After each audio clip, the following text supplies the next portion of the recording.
Bonjour mes étoiles, bienvenue dans ce tirage intuitif pour la semaine du 1er au 7 septembre.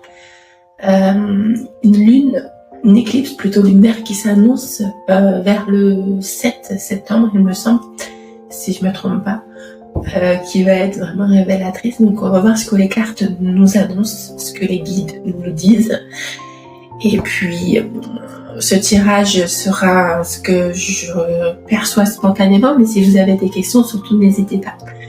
Et je voulais aussi m'excuser pour ma voix. Je perds la voix, donc si ma voix part pendant cette vidéo, ne vous inquiétez pas. J'ai pris froid en rentrant de Dubaï. Maintenant, je suis de retour sur Bordeaux.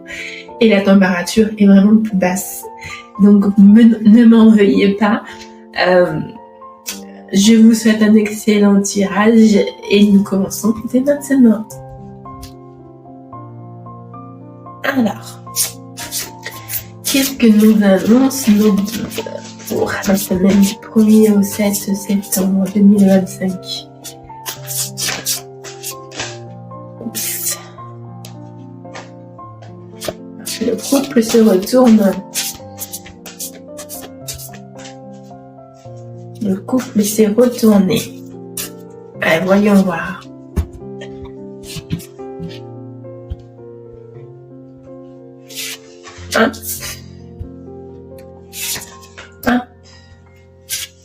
Et voilà mes 3 cartes.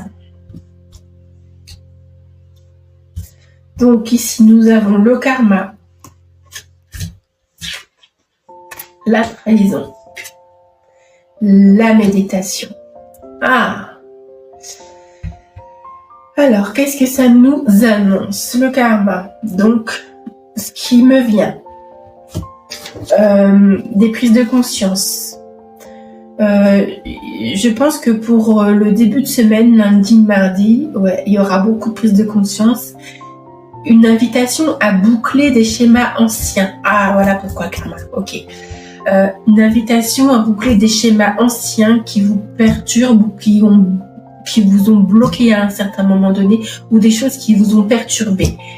C'est une invitation à passer au-delà, à passer outre ce qui est ancien, qui vous a porté préjudice ou qui vous a un peu embêté ou monopolisé de l'attention. C'est une période parfaite pour s'organiser, clarifier les choses et les structurer.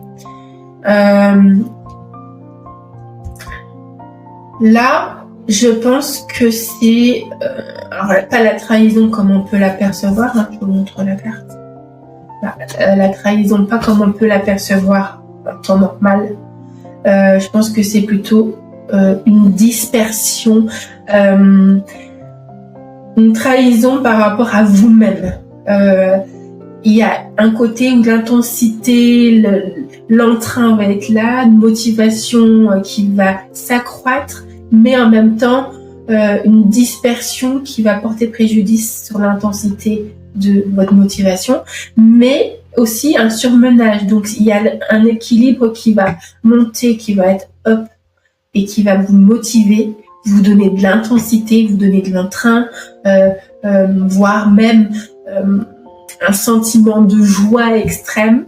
Et puis cette période qui va être plutôt dans le surmenage, vous disperser, perdre un peu les repères parce que c'est tellement up que vous allez être dans le down un peu fluctuant. Donc ça, c'est la trahison entre les deux pôles.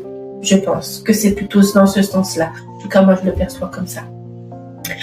Ensuite, nous avons la carte de la méditation. La méditation, je pense plutôt que c'est une période de remise en question. Là, c'est cette période qui va être sur un peu de qu'est-ce que j'ai bien fait, qu'est-ce que j'ai mal fait, une remise en question sur des choses, des questions que vous allez évaluer vous-même pour vous-même. Voilà, la méditation, là, dans ce jeu, en tout cas, elle est plus ciblée sur un choix. Une remise en question de ce que vous avez fait dans le passé, de ce qu'il faut faire maintenant, une évaluation en fait, une introspection des choses qui va vous mener à réfléchir et à mettre les choses positives en avant. Et je pense que cette méditation va être très positive, elle va vous aider à prendre de l'élan pour la suite qui s'annonce pour la lune rouge du 7 septembre. Donc ça sera dimanche si je calcule bien. Ça va être une période propice au renouveau, au changement, à de nouvelles modifications qui va vous emmener plus loin par la suite. Donc voilà. Donc le karma,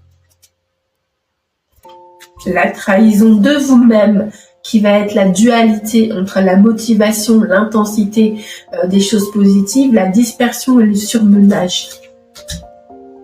Et ici, nous avons la carte de la méditation, qui n'est pas la méditation au sens propre, mais qui est plutôt une période de remise en question de soi, d'évaluation des choses autour de vous, que ça peut être professionnel, personnel, sentimental. Voilà, c'est plutôt dans ce sens-là.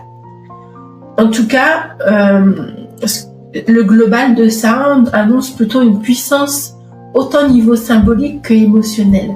La lune va être là pour vous, pour booster. Alors si vous voyez cette éclipse, je vous conseille de la regarder. On appelle aussi cette lune de sang, donc elle est là symbolique pour montrer sa puissance.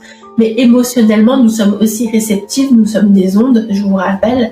Et en fait, émotionnellement, cette puissance va être très forte et très libératrice. C'est pour ça que je pense qu'il faut libérer l'ancien, libérer le karma du passé, pour évaluer les choses qui vont se mettre en balance, la dualité, pour une remise en question et une évaluation.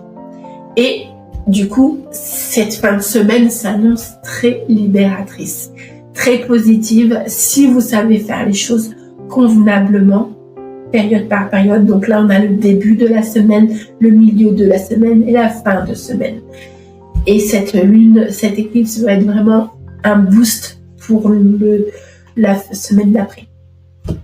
Et en tout cas, la semaine d'après, on se revoit pour cette vidéo que je vous partagerai. Je vous souhaite une excellente semaine et je vous dis à la semaine prochaine. Bye bye mes étoiles.